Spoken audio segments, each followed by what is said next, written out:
Buenos días, que el Señor les bendiga grandemente en esta mañana. De verdad que cuando uno se ausenta de la iglesia pasan dos cosas. Una, que estamos ocupados en algo que necesitamos hacer, y la otra, sentimos que nos falta algo. Estábamos, con permiso pastoral, de ausentarnos, y mientras trabajábamos en casa de nuestra hija, pensábamos en la iglesia, pensábamos el tiempo que tenemos para gozarnos con Dios.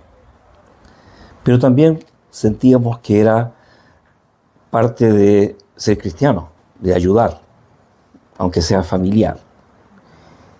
Y nos sentíamos contentos, gozosos, porque seguíamos en su presencia, a pesar que no estábamos congregados, y con ganas de volver siempre al redil de donde el Señor nos tiene.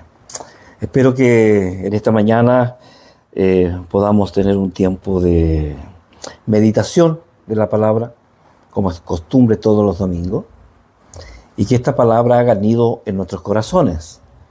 Nos cuesta eso. Yo no escuché la grabación porque no ha salido. Si yo les pregunto qué predicó Pastor Felipe, ¿alguien me podría decir? Yo sí escuché. Usted escuchó, muy bien.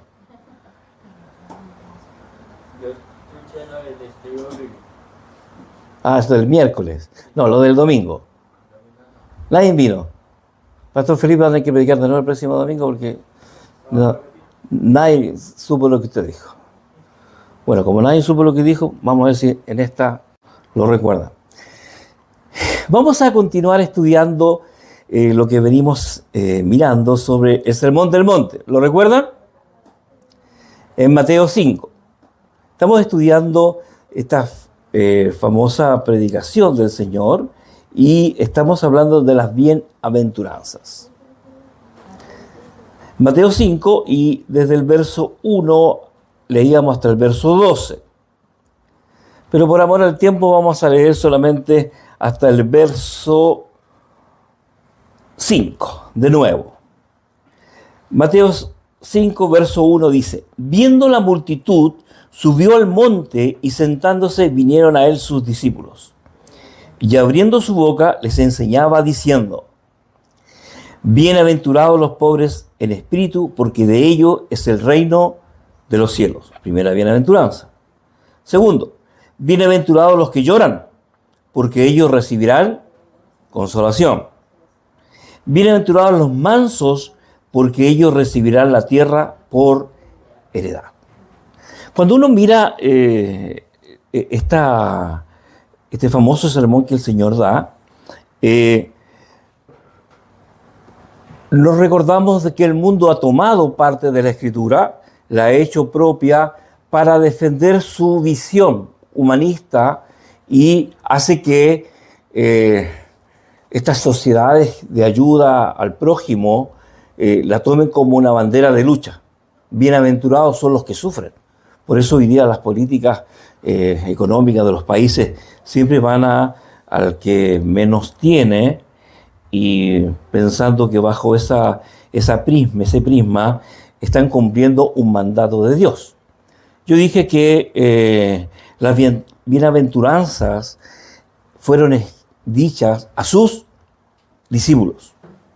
Por eso dice el Señor que, viendo la multitud que le seguía, que estaba con el Señor, escuchándole, dice, él subió a un monte más alto, y se sentó. Y vinieron a él, ¿quiénes? Sus discípulos. Por lo tanto, hubo mucha gente que quedó un poquito más atrás porque querían seguir escuchando al maestro, ¿ya? Pero él empieza a hablar a sus discípulos y les enseñaba. Este es su concepto. El Señor siempre enseñó a sus discípulos. ¿Y qué les enseñó? Los principios del reino. La iglesia tiene la misma funcionalidad: enseñar los principios del reino a los creyentes, a los que buscan de Dios y a los que van a buscar de Dios. a los que van a ser futuros creyentes. Y dice que abriendo su boca les enseñaba. Y empieza a hablar sobre las bienaventuranzas. Y como dijimos al principio, son parte del Evangelio de Jesucristo. Es decir, el reino de Dios se ha acercado, arrepentidos, dice el Señor. Ese es el principio del reino. Si bien es cierto, estaba profetizado que vendría el Mesías, que vendría el Rey de Reyes y estaría con los discípulos y con la gente, traería el mensaje del cielo. Y este mensaje del cielo es para los que creen. Y la palabra creer en la Escritura está hablando de no un conocimiento intelectual, no un conocimiento de saber lo que dice la Escritura, sino que es un cambio de mentalidad. Es decir, no me interesaba Dios, no creo en Dios, soy humanista, soy científico, ¿ya? Ese es un conocimiento tácito que la gente dice. Pero hay otros que aceptan el mensaje, pero no son creyentes, sino que aceptan lo que la Biblia dice y por eso la citan. Muchos citan el Evangelio de Jesucristo, pero no conocen íntimamente a Jesucristo, solamente de a oídas. Entonces, es la pieza clave que nosotros estamos mirando, cómo el Señor va a instruir a todos los que quieren ser parte del reino. Y lo que hemos declarado fe en Jesucristo, que le seguimos por años, es parte de nuestra instrucción. Y tenemos que volver a mirar otra vez las Escrituras y ver qué parte de las bienaventuranzas son para mí. Lo digo qué partes son porque nosotros pensamos así. Es decir, hay muchas cosas que la Biblia dice, pero dice, no, pero esta a mí no me toca.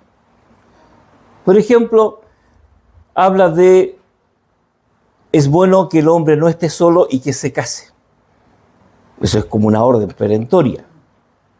Entonces, cuando la iglesia empieza a enseñar sobre el matrimonio, los más jovencitos, los más solteros, ¿qué dicen? Esto no es para mí, es para los que están en sufrimiento, dicen ellos, en casados. ¿Ya? No, es para todos, porque ahí vamos a aprender, cuando yo soy jovencito, cómo es el matrimonio y cómo las cosas que yo debo saber y no saber. Entonces, las bienaventuranzas son una pieza clave porque el Señor nos sacó desde el mundo gobernado por Satanás y sus ángeles que influencian el mundo incrédulo y está lleno de fracasos y destrucción. Este es el mundo. Y el Señor nos dice, este no es mi reino. Si fuera este mi reino, yo lo hubiera dicho. Mi reino no es de este mundo, le dijo a Pilatos el Señor. Entonces, la buena noticia del Evangelio, que Dios tiene un plan de salvación para toda la humanidad, para todos los que creen, los que le siguen, declaran fe y creen en la obra de Jesucristo, que Él murió en una cruz por tu pecado, por mi pecado.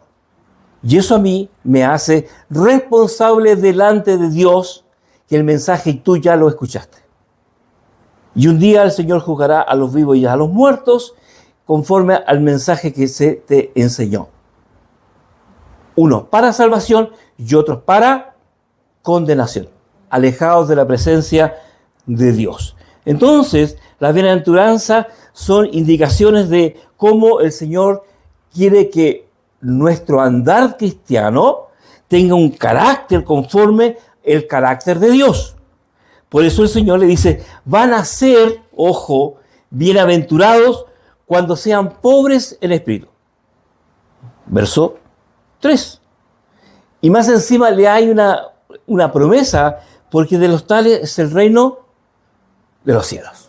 Serán parte del reino de los cielos.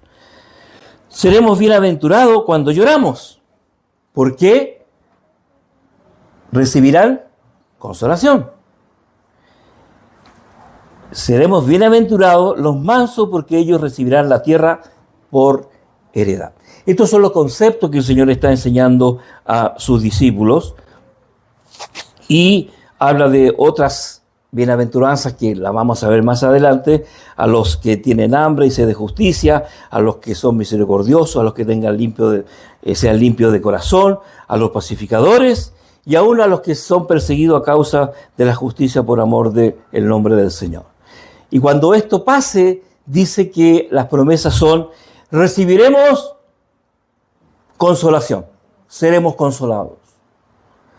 Estamos viendo en medio nuestro tristeza sobre tristeza porque nuestra humanidad está siendo puesta a prueba. Es decir, está la gente perdiendo su vida en forma natural a causa del deterioro físico humano de este cuerpo que se echa a perder a causa del pecado. Por eso es la muerte, a causa del pecado. Y nos toca vivir tiempos de congojas. Ayer estuvimos acompañando una amada y querida amiga de mi esposa. Se muere su sobrino, un ataque fulminante, 46 años. La madre lo vio, se fue a su departamento que estaba al frente, lo fue a tocar, no respondió, siguió tocando, pescó la llave, abrió, entraron y estaba muerto. Sí, de una. Y todo lo que significa eso. El dolor, tristeza, cuestionamientos, si lo hice bien, si lo hice mal, debí haber hecho esto, qué sé yo. Pero el común denominador que nosotros mirábamos ayer, todo era humanista. Todo se tenía que ver con nosotros. No hubo algo que dijese la misericordia de Dios, ¿dónde está? Estaba en el desconsuelo. Es cierto, hubo una ceremonia con un ministro y se dedicaron a alabar a otra persona en vez de al Señor. Y nosotros mirábamos con tristeza cómo sufría la gente, cómo se congojaban sobre esta partida. Y es por eso que la Biblia habla de la consolación, lo que nosotros necesitamos, ser consolados. Y por eso la última vez que estuvimos juntos hablamos de este concepto de los que lloran, porque ellos recibirán consolación. Querido, la bienaventuranza está hablando de que de esa forma nosotros recibiremos consolación. Es decir, cuando nosotros integremos la Biblia a nuestra vida, a nuestro corazón, lo que el Señor está hablando. Entonces, y no es una tendencia natural. Yo no voy a ser consolador porque a mí me nace. No, es el Espíritu Santo actuando en nuestra vida, bajo el conocimiento que tenemos de Dios. Entonces, no es normal en nosotros los frutos de estas bienaventuranzas. Tenemos que aprenderla, tenemos que ser enseñados, tenemos que ser guiados por el Espíritu Santo. Por eso la palabra dice, el fruto del Espíritu es amor, gozo, paz, paciencia, benignidad, bondad, fe, mansedumbre, templanza. Contra tales cosas no hay ley. Es decir, Dios nos entrega estas armas para comprender y entender que la ley de Dios es más fuerte que la ley humana. Y de esa forma nosotros vamos a poder vivir los principios del reino, lo que nos toca vivir. Entonces, solo gozaremos, ¿quiénes? Los ciudadanos del reino. Pareciese que yo fuese a que está dejando a alguien afuera, porque no está en medio de la congregación. No es el concepto de Dios, porque de tal manera amó Dios al mundo que ha dado su Hijo único, unigénito, para que todo aquel que en él cree no se pierda, mas tenga vida eterna. Ese es el argumento de Dios, no es mío, es de Dios. Por lo tanto, nadie está quedando afuera. Lo que sí está diciendo que están bienaventurados los que persiguen el reino, los que obedecen el reino.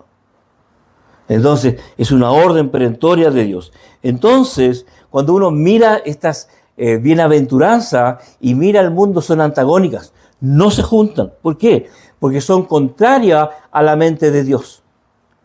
No hay una relación entre lo que piensa Dios y lo que piensa el hombre. ¿Por qué? Porque el hombre menosprecia, ridiculiza todo lo que tenga que ver con el concepto de Dios. Porque el mundo ha dicho que Dios ha muerto, Dios no existe. Por lo tanto, tenemos que ver que cuando empieza a hablar, bienaventurados los que son pobres en el espíritu. ¿Lo recuerdan? Hablamos de que ser pobre en el espíritu no tiene que ver con recursos que nos falten, ya sea economía, ya sea familia, ya sea amor. No está hablando de esos recursos, sino que está hablando de que nosotros no tenemos nada para presentarnos delante de Dios, porque somos huérfanos. No conocemos al Dios Padre, al Dios Hijo, al Dios Espíritu Santo. Nos falta algo. Por eso nosotros buscamos en nuestra intimidad, en algún momento socorro, miramos al cielo y decimos, ¡ayúdenme! Otros dicen, Dios mío, lo saben porque Dios existe. Lo han escuchado y claman en esos instantes. Y el Señor es un Dios de misericordia y Él tiene misericordia de quien Él quiere. Él es soberano. No tiene que ver con nosotros. No es que salve a uno y no deje de morir a otro. No tiene que ver con ese concepto. Entonces, el mundo hoy día exalta todo lo que es humanos, la soberbia, y ellos piensan que con su capacidad, con su mentalidad, con su tecnología, son capaces de vencer al mundo. Pero cuando se enfrentan a la muerte, todo desaparece. Y nosotros mirábamos ayer el desconsuelo, y también unos decían, estaba ahí con un amigo que trabajaba muchos años y me dice, para allá vamos todos. Y yo dije en mi interior, no todos vamos para allá. El Señor dijo, el que cree en mí, aunque esté muerto, vivirá. Queridos, bienaventurados los que lloran, lo vimos. ¿Quiénes son los que lloran? Y este es un concepto que necesitamos recordar otra vez. Tiene que ver que nosotros estamos en bancarrota espiritual. Nos lamentamos y lloramos. ¿Por qué cosa? Por lo que nos sucede, por lo que estamos sufriendo humanamente. Yo vi solo lamento de dolor humano. Y está bien, porque somos humanos. Pero hoy día nadie llora que nuestro andar, nuestra forma de pensar, ofende al Dios 3 veces santo. El que nos hizo a imagen y semejanza. El que nos dio características distintas al reino animal. Son hermosos, son preciosos. Yo tengo un animalito precioso que se llama Lucas. Yo lo amo porque Dios me manda amarlo, porque algo me lo dio y yo lo tengo que cuidar y lo cuido. Pero no es igual a mí. Él no tiene espíritu. Tiene alma, tiene sentimiento, tiene cuerpo, pero no tiene espíritu. Entonces, querido, nosotros tenemos que ver que cuando habla de los que lloran, los que necesitan de Dios, para entrar en el reino de los cielos, yo necesito de Dios en mi vida. No intelectualmente, lo necesito en mi intimidad. Señor Dios, no te conozco, pero te necesito. Guía mis pasos, cuídame, guárdame, enséñame tus caminos. Entonces, cuando está hablando el Señor, está diciendo, el segundo paso para entrar en el reino de los cielos es que yo llore por mi pecado. Y aquí es la trampa del mundo, que hoy día la gente se le enseñó a no llorar, a no lamentarse. Hay que salir adelante, hay que pararse, hay que disfrutar lo que tienes. Y todos trabajan para tener todo lo que necesitamos, pero no estamos entendiendo el concepto de Dios, que el llorar tiene que ver sentir tristeza por mi pecado personal. Cuando el Señor nos abre nuestros ojos espirituales, vamos a ver que el mundo es más malo de lo que nosotros creemos. Hoy día vivimos en un mundo convulsionado, donde el punto neurálgico tiene que ver con la migración, tiene que ver con lo malo que sucede dentro de los países, pero nadie piensa que tiene que ver a causa del pecado, del ser humano. Entonces, nosotros tenemos que entender eso. Y cuando el Señor le dice, los que lloran, los que te buscan, ¿qué va a ser la aventuranza, la buenaventuranza? Serán consolados. Querido, nosotros hemos sido consolados. ¿Por qué? Porque la consolación, cuando se enseña en el Antiguo Testamento, está hablando bajo un concepto del perdón de los pecados. Porque no hay nada que yo pueda hacer para congraciarme con Dios. Por eso las ofrendas me reemplazaban. Por eso los corderos que se entregaban en sacrificio, ellos tenían que poner la mano sobre el cordero en forma figurativa, y mi pecado era traspasado al cordero y el cordero moría por mí. Y Dios perdonaba mi pecado. Está en el Antiguo Testamento. El profeta Isaías dijo: consolaos, consolaos, pueblo mío, dice vuestro Dios. Hablad al corazón de Jerusalén, decidle a voces que su tiempo ya ha cumplido, que su pecado es perdonado, que doble ha recibido de la mano de Jehová por todos sus pecados. Está hablando de que el Señor quiere perdonar el pecado de todos nosotros. Y agrega en el capítulo 52, alegraos juntamente, soledades de Jerusalén, porque Jehová ha consolado a su pueblo y a Jerusalén ha redimido. Este es el mensaje del cielo. Querido, hemos sido consolados, hemos sido perdonados de nuestros pecados pasado, presente y aún futuro. Pero eso no me exime de mi responsabilidad delante de Dios, de mantenerme santo porque Él es santo. No volver atrás, no volver a cometer las mismas cosas que antes cometíamos, de ignorar a Dios, de guardarle solamente el domingo y en la semana no le busco, no le llamo, no lloro delante de su presencia. Es un concepto de reino. Y con este gozo, el Señor dice que les daré descanso y consuelo. ¿Por qué? Porque el Señor dijo: aprended de mí que soy manso y humilde de corazón, y les daré descanso. Querido, es un concepto que tiene que ver que el Señor se agrada de nosotros cuando nos ponemos delante de Él y dice: Señor, no doy más, te necesito. Él se agrada, porque Él está dispuesto a intervenir en nuestra vida. Mi mente finita le está diciendo al Señor: ¿sabes, Señor? Págame la cuenta de la luz. Dame esto, dame aquí, dame allá, como que el Señor fuese el banquero del mundo y tiene que entregar todo. Eso es un concepto humanista. Cuando Dios habla de estar con Él, esto es un envase que va a perecer un día. No tiene que ver con lo que el reino de los cielos. No es eso. No es comida ni bebida, sino que es gozo en el Espíritu Santo. Entonces, por eso los inconversos, decimos nosotros, no entienden el gozo de los cristianos. Claro, le sonríe todo, qué sé yo, está muy contento. No nos sonríe nada, somos igual que todos. Tenemos diferentes formas de mirar y ver las bienaventuranzas. Entonces, el Señor nos quiere consolar. ¿Amén? Hasta ahí estamos.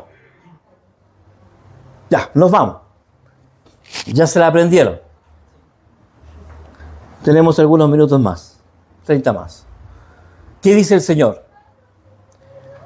Lean, por favor, el verso 5. ¿Qué dice? ¿Qué dice?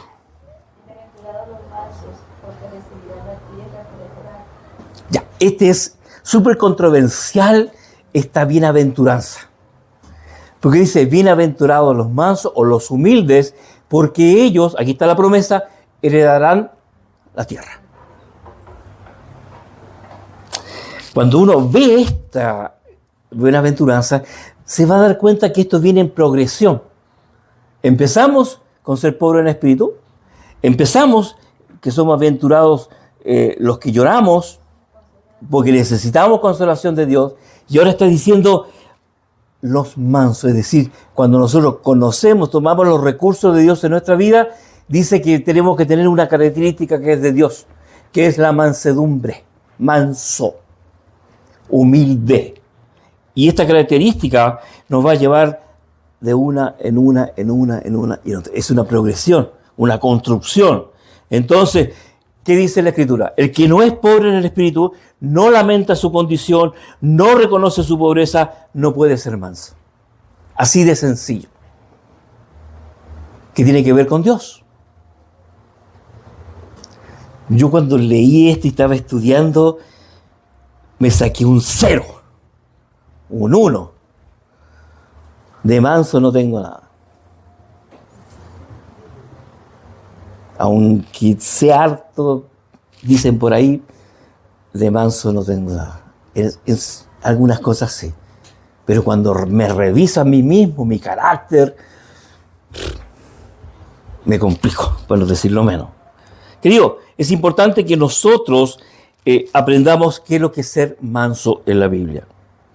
No se puede decir, yo ya estoy completo, yo ya estoy terminado, ya Dios ha hecho muchas cosas en mi vida, sino reviso mi vida en forma diaria.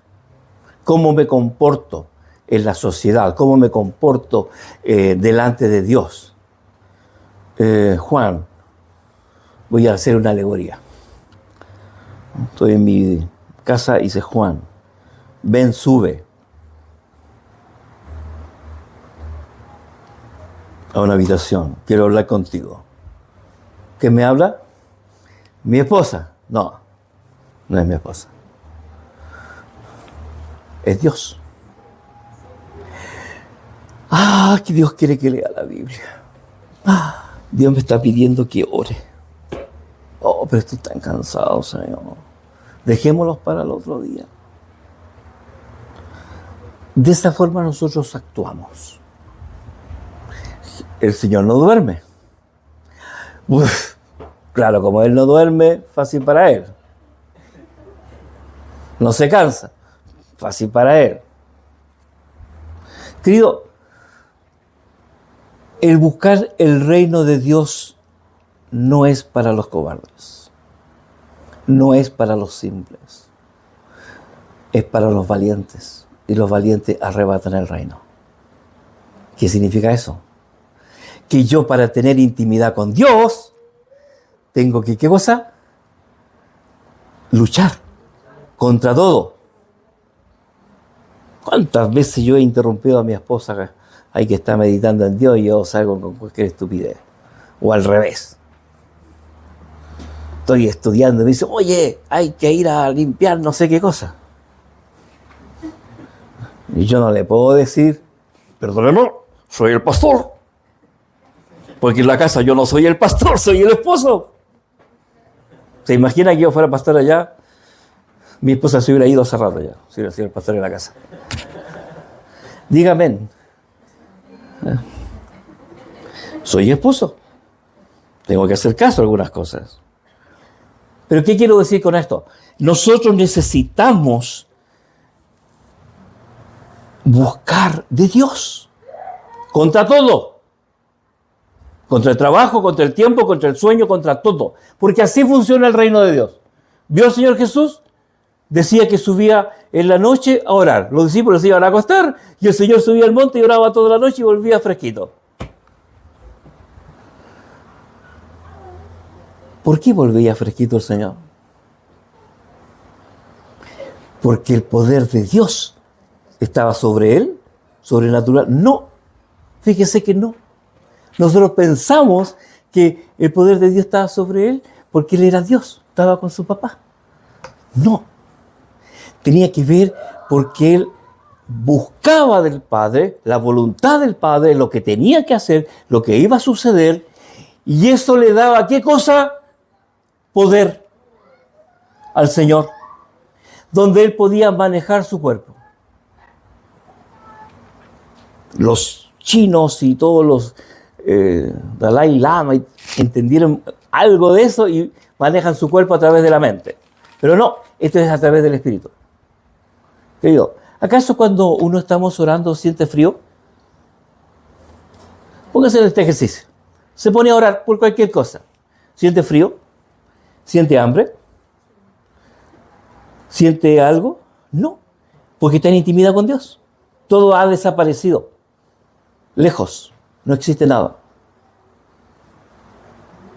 El Señor hizo lo que nosotros también tenemos que hacer. ¿Aprender de quién?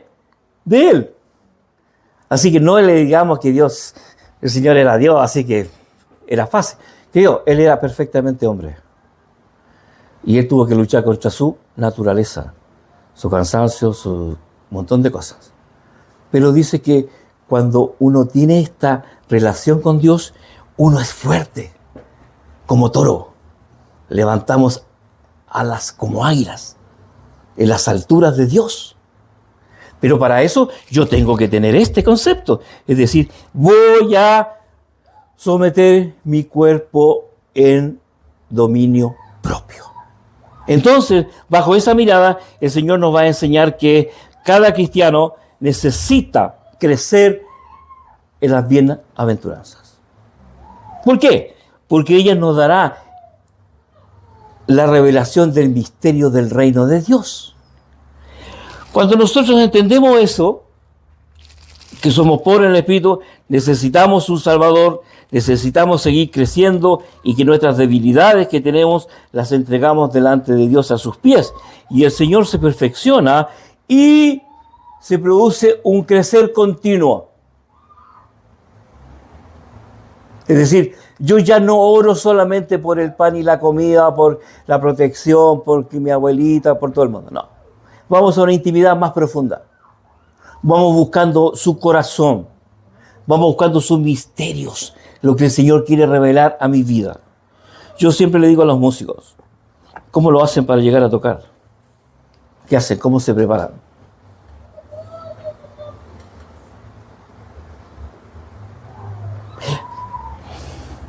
Ellos saben lo que tienen que hacer. Yo no les digo qué es lo que tienen que hacer. Buscan intimidad con Dios. Buscan voluntad de Dios. Señor, ¿qué vamos a cantar esta semana? Hoy que el pastor nos ha llamado, no tengo idea de lo que va a predicar. Por eso hay algunos que le preguntan al ministro, oye, ¿de qué hay que predicar para calzar un poco las canciones, qué sé yo? Yo siempre molesto a veces con eso. Oye, ¿pueden cantar esta canción? ¿Pueden hacer esto? ¿Qué sé yo? Porque va de la mano. Querido, es un crecimiento continuo. El tema es que cómo nosotros hacemos que este crecimiento tenga un concepto que me ayude a entender el reino de Dios. ¿Me estoy explicando? Entonces, si yo no logro mirar eso, no vamos a poder crecer espiritualmente.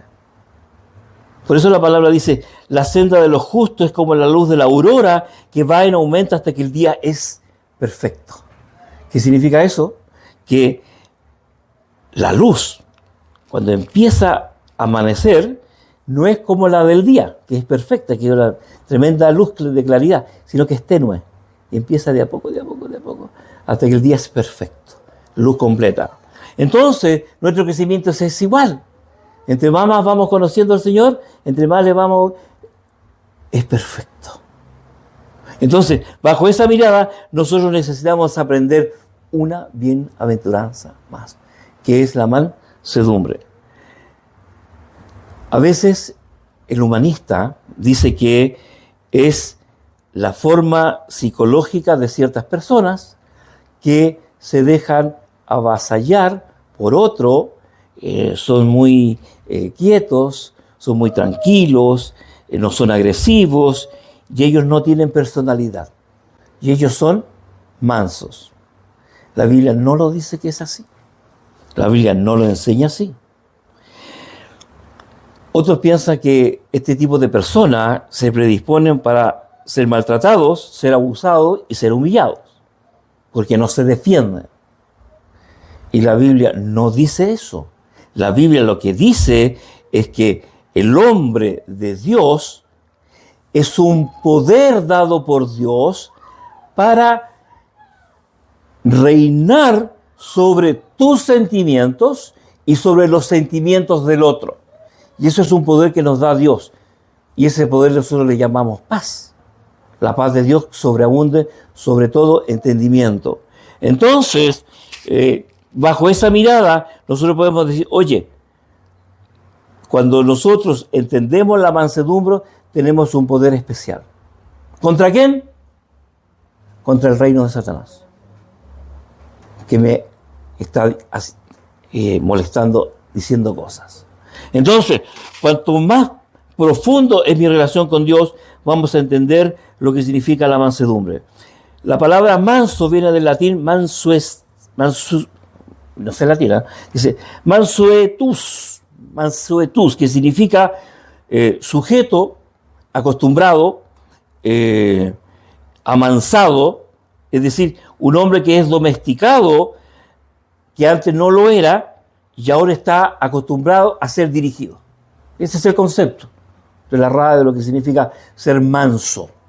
Es decir, alguien que es perfeccionado y toda su furia, todo lo que él tiene, es sometido y aprende a vivir de esas cosas. Por ejemplo, un ejemplo de los animalitos que están siendo maestrados, ¿cierto? Pero a mí el que me llama mucho la atención es el caballo. ¿Alguien conoce de caballo para no meter la pata aquí y darme de experto en caballo? Ya, nadie.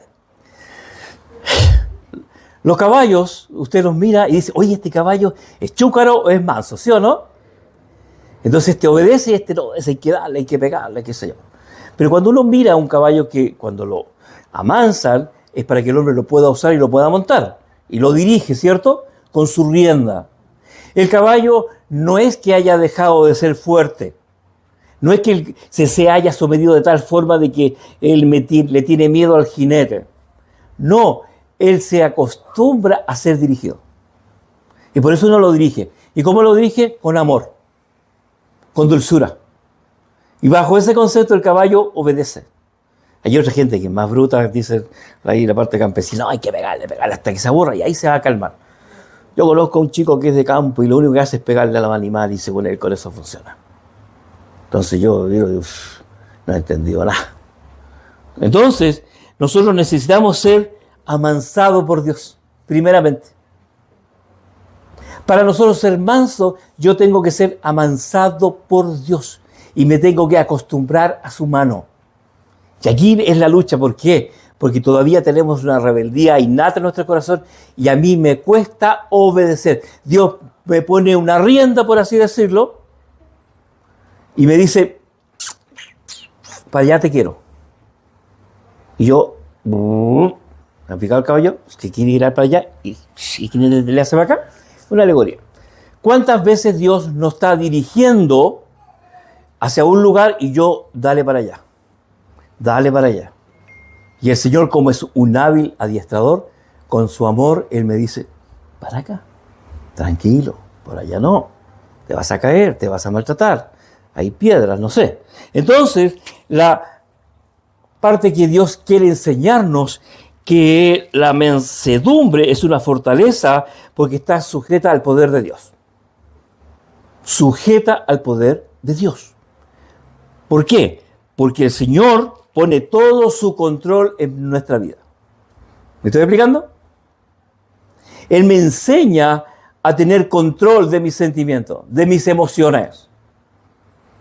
Porque antes mis emociones son para arriba, abajo, ¿cierto? ¿Qué pasa si a nosotros nos sale alguien a golpearnos? Nos defendemos en forma natural, ¿sí o no? Pero a veces no solamente nos acostumbramos, o sea, no solamente nos defendemos, sino que se levanta la ira hasta que podemos matar al que me agredió. ¿Sí o no? Y usted lo ha visto en la televisión, en los autos que se echan los autos encima, se bajan y el otro saca un arma y le pega un balazo. ¿Sí o no? Es una ira desmedida. ¿Era justo lo que le hizo el otro? Sí, puede haber sido justo, pero no tenía derecho a matar al otro. Así dice la ley. Si bien es cierto, nosotros no llegamos a la muerte absoluta y total, pero a veces nuestras palabras producen muerte. Al otro. Tan grave como lo otro. Entonces, la mansedumbre está bajo el poder de Dios. ¿Por qué? Porque esa mansedumbre me va a formar un carácter para tener la ira bajo control. Porque el Señor mantuvo sus emociones bajo control. Ustedes que tienen alto conocimiento, ¿qué le dijeron al Señor? Lo peor que le dijeron.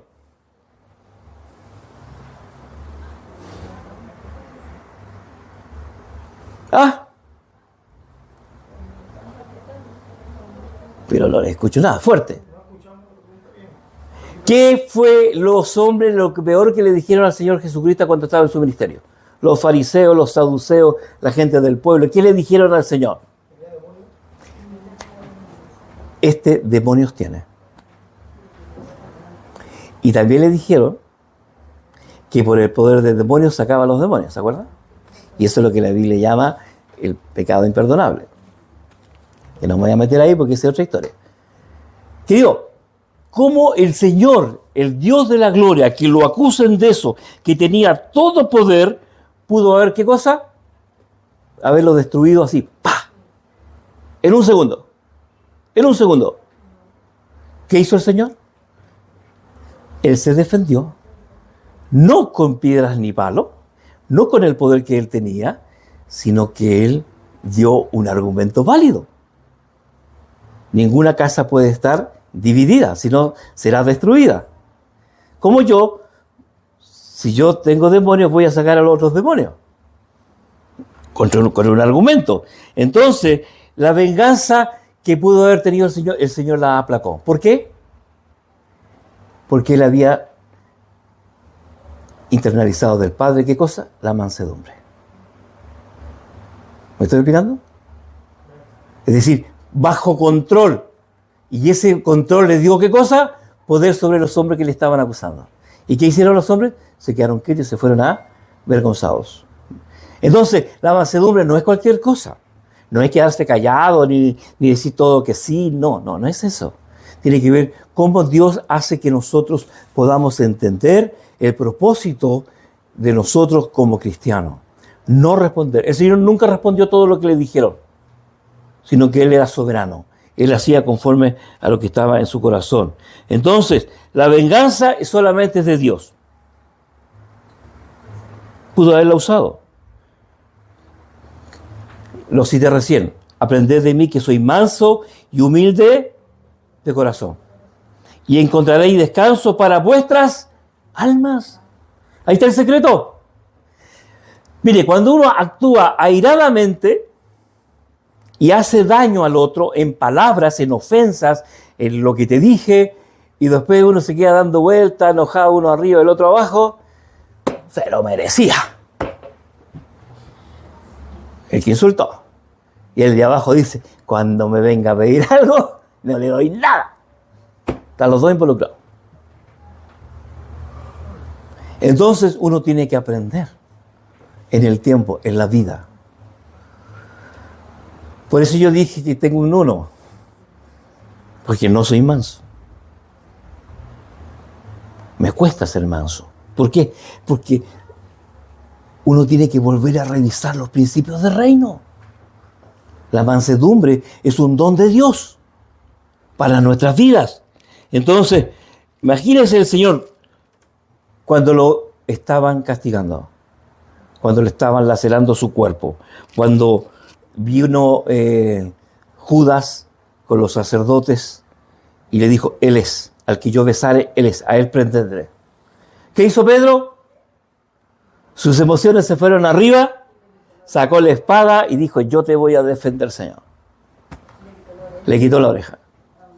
¿Qué hizo el Señor? En su mansedumbre sanó esa oreja y se dejó llevar. Entonces, tenemos un concepto que es de Dios. Él dijo, Pedro, ¿acaso yo no podría llamar a mi Padre que me enviara una legión de ángeles a defenderme? ¿Se acuerdan? No, él dijo, la venganza es del Señor. Hombre manso. Entonces, y no dijo, Señor,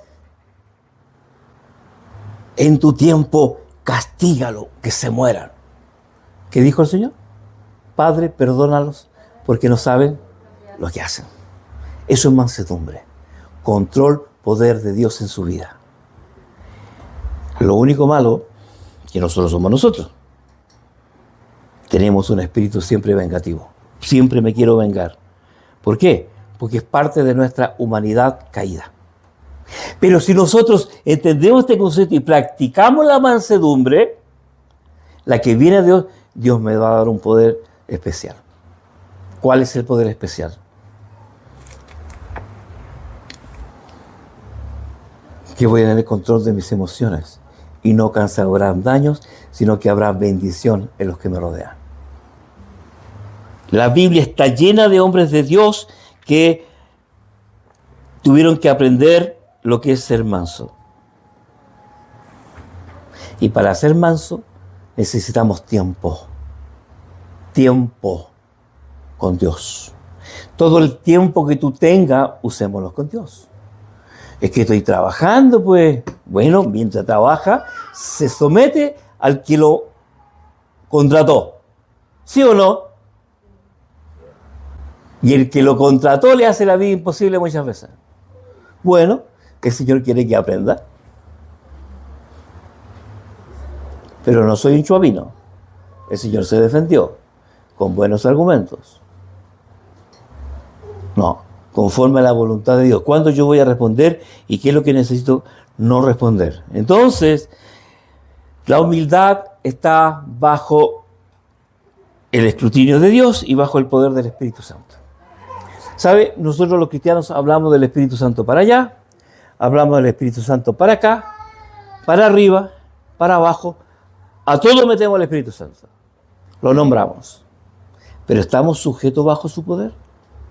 Eso es tarea pendiente de todos los días. Hoy puedo ministrar en el Espíritu y la gloria de Dios puede caer. Y mañana agarro a mi esposa y le digo lo que quiero. ¿De qué valió eso contrastado con lo otro? Desde todos los días. Es un tiempo que nosotros necesitamos aprender. En el Antiguo Testamento, ¿cuál fue el hombre más manso de la tierra, dice la Escritura? Moisés. ¿Quién era Moisés? Prohijado por la hija de Faraón. Era casi el segundo o tercero en el mando de Egipto, lleno de poder, hacía lo que quería. Y cuando se encontró con Dios, dice que él cometió un asesinato, se arrancó y se metió 40 años en el desierto. Tuvo 40 años ahí aprendiendo de Dios, más solo que Moisés. Uno siempre piensa que yo estoy solo, nadie me quiere, ¿qué será de mi vida? Bueno, a veces Dios quiere que estés solo, que nadie te llame, que nadie te busque.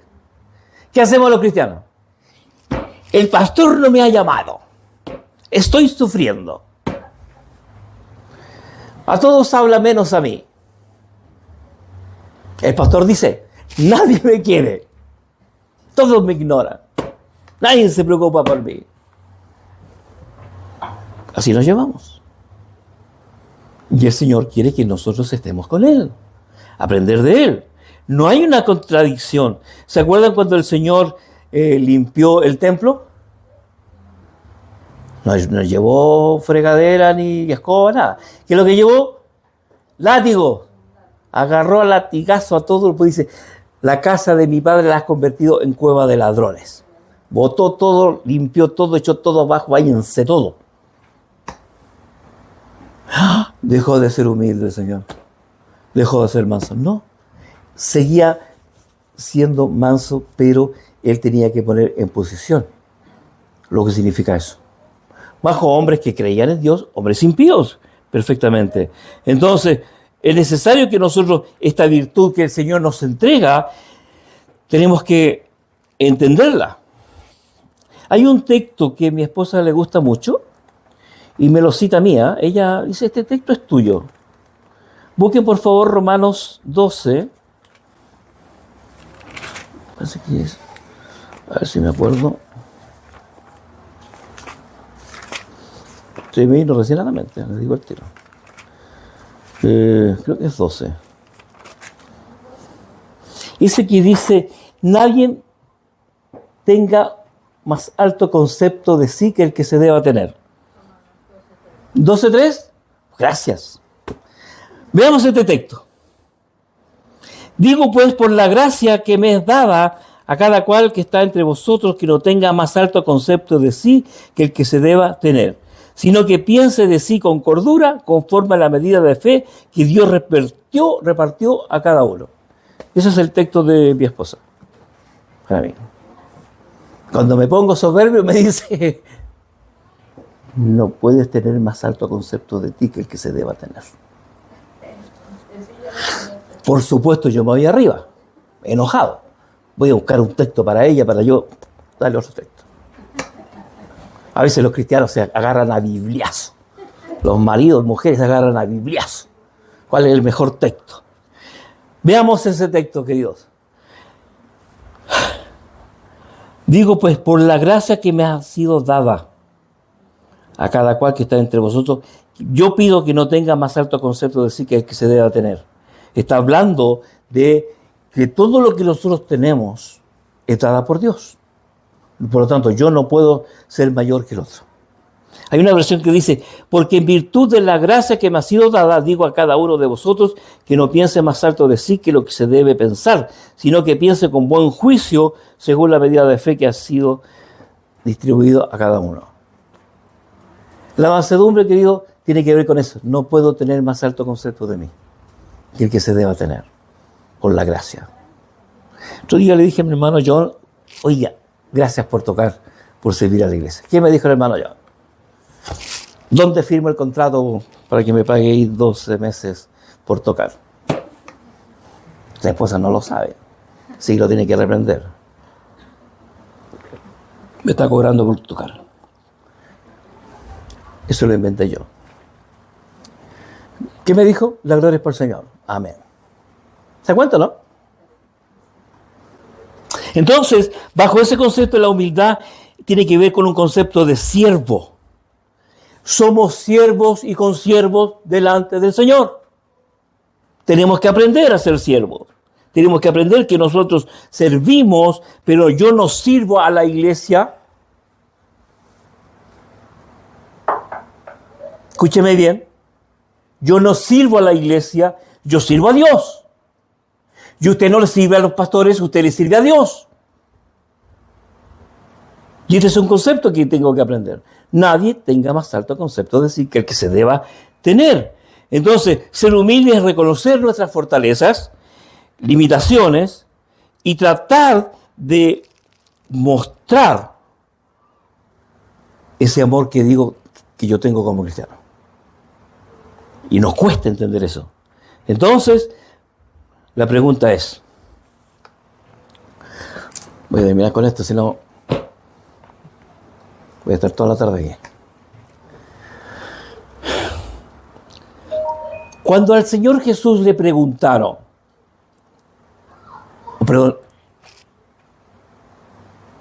le preguntaron, lo mandaron a decir. Juan dice, Señor, esta pregunta, ¿eres tú el Mesías? ¿Qué dijo el Señor? ¿Qué le respondió a Juan? Los ciegos reciben la vista y los cojos andan. Los leprosos quedan limpios, los sordos oyen, los muertos son resucitados y a los pobres se les anuncia el Evangelio. Bienaventurados sois los que no se escandalizan. Esta es la respuesta de un hombre manso. No dijo, yo soy el Dios de la gloria. Ustedes ni habían ni nacido cuando nosotros hacíamos las estrellas y con el Padre pensábamos, decía, hagamos la estrella no sé cuánto, ya hagámosla. No, no es así. Esto es una alegoría, no, eso no es así. Es un invento de hombre para entenderlo. No funciona así, disculpen. No quiero ser hereje. No. Él nos dijo, él no tenía problema con su autoimagen. Él sabía quién él era. Y no necesitaba dar explicaciones. Solamente dijo, los ciegos reciben la vista y los cojos andan. Y los leprosos son limpios.